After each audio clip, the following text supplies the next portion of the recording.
Employee resource groups are groups that are organized around a particular social identity, such as a racial identity, being Black, being Asian, or a gender identity, such as being a woman, or certain types of professional experiences, such as veteran status. They were meant to meet the needs of employees who had been historically marginalized within society. So Black employees at Xerox began them in the early 1970s, really to help reduce racial discrimination and give Black employees access to more opportunity within the companies. Over time, they've started to try to say, well, what does the business want also? And in some ways, meet both constituents. So what do employees need, but also how can we work together to meet business needs and find alignment there? In fact, now they're sometimes called business resource groups.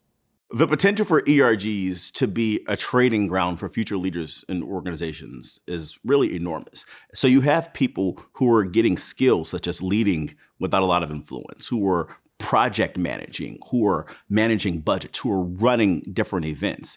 Now, that may sound like a normal thing that people do in business all the time, but if your job is engineering, or if it's in sales or marketing, if you're doing something that you're usually not doing in a different part of the organization with people that you don't usually work with, that is a tremendous opportunity to stretch and grow new skills that enable you to be a more general leader in the organization.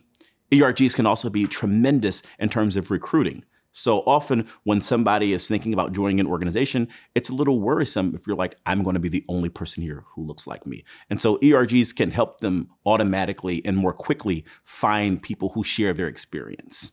But one of the challenges is that we don't just have one identity. We have additional identities, and these are also shaping our experience uniquely. And ERGs are no different. When you're marginalized, when you're part of a group that you feel like is underrepresented, there's a real pressure to just focus on that one identity and not think about the other people who also might continue to be marginalized in that group. So in my research, I saw this happening in the women ERG with Black women who felt that they were being additionally marginalized racially within this group, and that shaped their lack of participation within that group. So when we think about ERGs, we really need to be thinking them as intersectional spaces that hold multiple identities, not just one. And how can we create programs and create opportunities where everybody in those groups can actually feel like they belong? And getting everybody to feel like they belong in an ERG, even with these intersecting identities, can be challenging because there are history between these groups, right? If you look at experience of white women and Black women, which I found in my research, is that there were certain kind of long-standing dynamics, racial dynamics between white women and Black women that shapes Black women's lack of trust of white women, that shaped white women's lack of seeing and recognizing Black women's experience within that group. ERGs aren't going anywhere. But you have a choice. You can work with them, or you can not work with them and have them work against you. And so one of the key opportunities of ERGs is that there's an official group. We're working together to say, how is this experience better for our employees? And how can we make this experience better for the organization?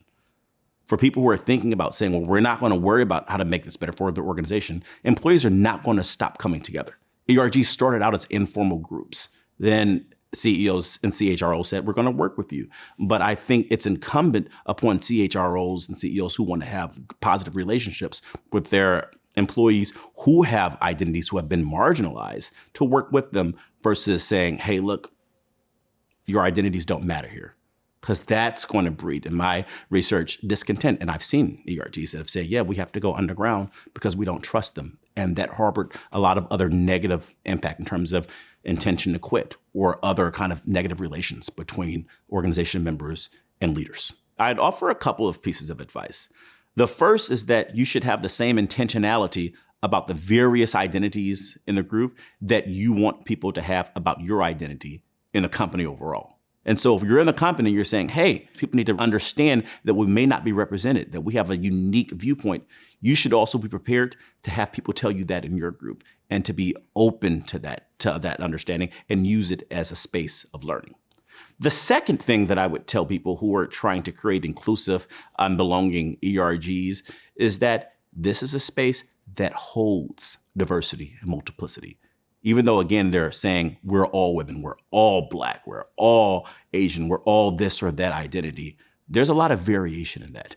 And in your programming and your leadership, when you're thinking about voices, don't go too soon to saying, hey, how are we all on the same page? You can instead say, how can we learn from each other?